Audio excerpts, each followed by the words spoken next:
How to write a book based on your life. Have you ever felt you have a book in you? Writing a book can be a big undertaking, but it can also be so personally rewarding. What's more, a book can serve as a credibility card for your message and your brand. And that's important if you want to get more consulting gigs and speaking engagements.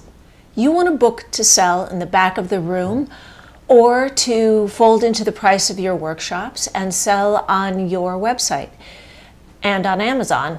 And if you're not sure how to conceptualize your life as a book, you're in the right place, because this video is going to teach you about some nonfiction and fiction ways to turn your life into a book. I'm Nancy Peske of Word Mason Services, and I have done co-writing, ghostwriting, and developmental editing on so many books I can't even remember the number. I love writing and editing, and I love helping people conceptualize their books. First, let's be clear on what a book is. A book takes a reader on a journey. It can be a hero's journey or a heroine's journey of self-discovery, healing, and growth. It can be a journey from not having mastery to having mastery. A book is long form, and I want to help you to write a book that you can be proud of and share with others. If you want to write a book and get a book deal with a traditional publisher, you will have to write a full-length book. That is not true if you are going to self-publish. You can make a self-published book as long or as short as you like, but with a traditional publisher, you're going to have to make it full length. Now, if you write a shorter book that you self-publish, you could always update and expand it if you decide to work with a traditional publisher later on. If you don't know what a full-length book is, I would ask you to take 3 books off your shelf in the genre that you'll be working in. So if you want to write a business book, pull 3 business books that you like off of the shelf. Count the number of words on one page and then multiply out by the number of pages. My guess is you're going to end up with a number somewhere between 50,000 and 90,000 words. That might seem like a lot of words, especially if you haven't written any yet. But don't worry, I'm going to help you conceptualize the book so that you can get started on the writing. The first question to ask yourself is, what type of book would you like to write? Here are 7 types of books you can write based on your life. Number 1, an autobiography or personal history. Number 2, a memoir. Number 3, a life lessons book. Number 4, a business book. Number 5, a self-help book. Number 6, a parenting book. And number 7, a novel. Let's go through these one by one. Number 1 is an autobiography or personal history. To write an autobiography, also known as a personal history, just start spilling your stories on the page. If you don't type, get a hold of some software that is speech to text. Dictation apps can work too. You can get the stories down on a Google Doc and use the Google Chrome extension for speech to text. You can also dictate to your tablet or your phone. Just be sure to go back in and change any language that got mistyped early in your process. Otherwise, you're going to come back to it a few weeks later and say, what was I saying? When you've written a few stories, just keep the writing going. And as you write, try to use sensory detail, meaning sights, sounds, smells, strange images, facial expressions that you can recreate on the page. The key here is to show what happened rather than tell it. Show, don't tell. That's something to tattoo on your brain. It's really important to put your reader in the moment of the experience. Be funny, be poignant. You can explain things later and write prose that can tie together the anecdotes and the stories and get your information across, but it's really important to have strong stories to engage your reader. Let's say you write, I was an 8-year-old with a dream to create the most profitable lemonade stand ever. That's a great start. It puts us right in the scene of your book. Now take us to that lemonade stand and the first day that you were running it, and you were hawking that lemony sugar water. describe the taste of the lemonade, describe the sound of the sprinklers watering lawns. These are the sensory details that can bring us right into the moment of your experience and make the story come alive. It puts us in the scene and makes us emotionally connected to your work. Let's move on to book number 2 on the list of how to write a book based on your life, a memoir. Like an autobiography, a memoir is about your life, but what's different is that it's thematic. There's a central umbrella theme. So for example, it might be coming of age. Think of the books Hillbilly Elegy or The Glass Castle. And The Glass Castle is also a book about coming to peace with your dysfunctional family. Your theme might also be about finding your voice through discovering and honing your talents. That's a common theme in business books, such as Boss Girl. Now, you can't just tell stories about your successes and how great you are. You have to be vulnerable on the page. You have to tell us how you failed, how you suffered, how you bonked your kid sister over the head because she kept mixing up the dimes and the quarters, which was killing your profit margin. Be real. Show your vulnerability. And remember, show, don't tell. Memoirs have an appeal beyond family and friends. They're beyond, I did this and then I did that. So if you want to just do a personal history, start getting those stories down. But then start thinking about whether you might want to do a memoir and identifying the themes within that memoir. On to book number 3, based on your life, the Life Lessons book.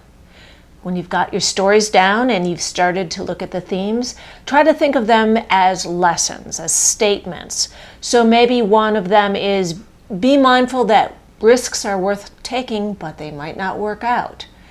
That's a good one, but you want to look at the story that you wrote or are going to write and get a little more specific. Maybe take a saying that you use in your life. Maybe your life lesson isn't be mindful that risks are worth taking, but they might not work out. And instead, it's cliff diving with a life jacket on. Let's go on to number 4 on our list of books you can write based on your life or work, the business book. A business book can be a life lessons book, or it could be a memoir telling the story of how you came to start your business, learn the lessons you learned, and achieve a certain level of success, a level that allows you to feel comfortable writing a business book telling other people how to do what you did. Coming in at number 5 on our list of books based on your life or your work, we have the SelfHelp Book. Now, the key to self-help books is what we call the takeaway and the action plan. The takeaway is the strategies and exercises and the ideas that the reader can apply to her own life. An action plan is a program or a collection of exercises. So takeaway is just the exercises and ideas and strategies, whereas the action plan is how you put it all together. So let's say in your book you talk about how you went from 400 pounds to 150 pounds and you kept the weight off.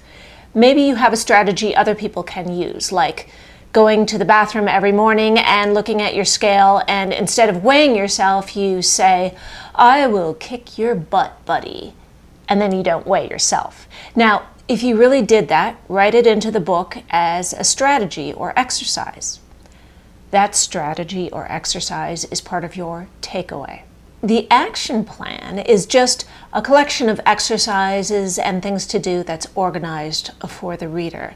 So you might have a get started list of what to do every day for 3 weeks. You'll find this often with books on changing an eating plan. So you might have a week's worth of recipes and exercises for 3 weeks, and that formulates your action plan. However, in a self-help book, you might just go with exercises and strategies. Number 6 on our list of books that you can write based on your life and your work is the parenting book. I co-wrote a parenting book called Raising a Sensory Smart Child, and it's not because I am an expert on parenting per se, and I'm sure my son would agree that I'm not an expert on parenting. But I did develop a particular expertise on raising a child who has sensory processing disorder.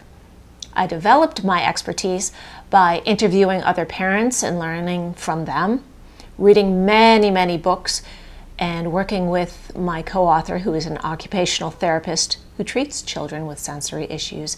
And I synthesized it all into a strategy that created what's called an evergreen parenting book. An evergreen book because it continues to sell incredibly well year after year, more than a decade after it was first published. Even though you don't have expertise in a particular area, you can develop expertise.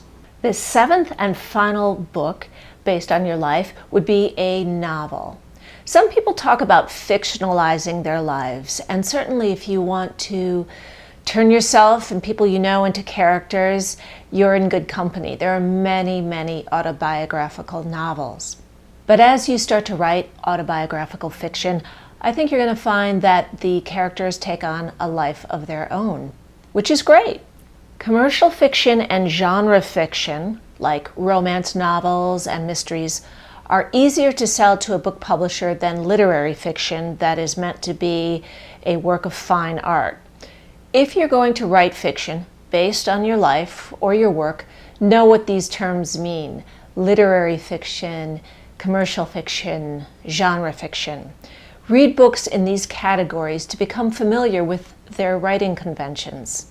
So let's go down the list again of books that you might write based on your life and your work. Number 1, the autobiography or personal history. Number 2, the memoir. Number 3, the life lessons book. Number 4, the business book. Number 5, the self-help book. And number 6, the parenting book. Finally, number 7, the novel. Now here's the big secret. Are you ready? Each of these types of books all starts the same way. If you're going to write a book based on your life, you have to start getting down some stories. The book based on your life, your hard-earned wisdom, your desire to get your message out there, is not going to write itself. And if you start with the stories and then start identifying themes and putting them together and conceptualizing which type of book you want to write, you will be doing exactly what you need to do to get that book written. You might have the most helpful information, the most original information out there, but it's really the stories that are going to convey the information in a way that engages the reader and helps her to understand how she can apply these insights and strategies to her own life. Match up your stories with ideas. If you want to talk about the importance of communicating a certain way to clients, don't just tell us what to do. Show us with a story illustrating your point. Again, show, don't tell. Did you find this video helpful? I hope so. Please do leave me any questions or comments below, and be sure to subscribe to my YouTube channel. And then head over to nancypeske.com where you can sign up for my newsletter and learn more about my services as a developmental editor and a book publishing consultant. Thanks for watching.